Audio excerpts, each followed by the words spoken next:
You excuse me, but I know I am speaking a marvelous accent without the slightest English. Now,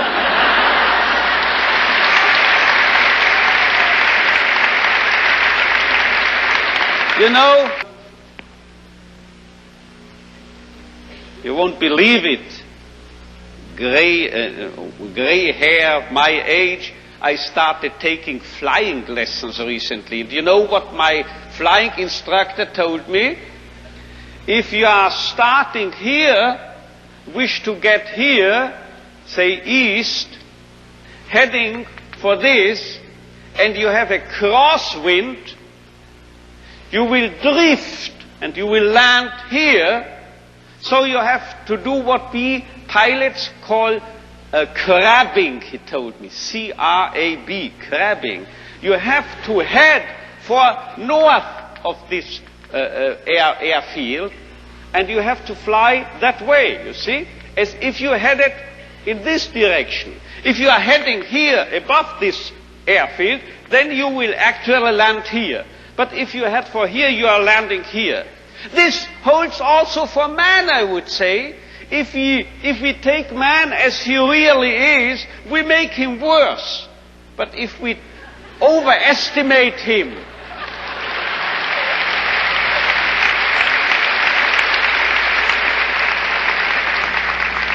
it's premature, your applause, you will soon know why.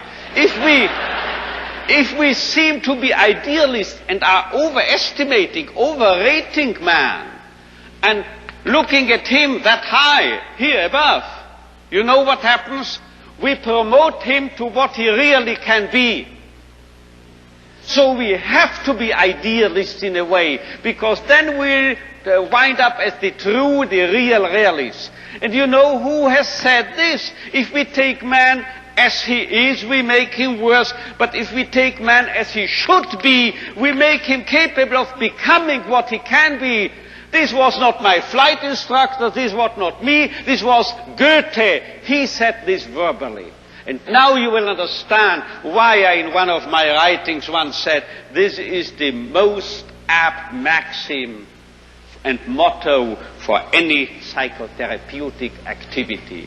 So if you don't recognize a young man's will to meaning, man's search for meaning, you make him worse, you make him dull, you make him frustrated, you still add and contribute to his frustration. While if you presuppose in this man, if in this so-called criminal or juvenile delinquent or drug abuse and so forth, there must be a what we call spark, a spark of search for meaning.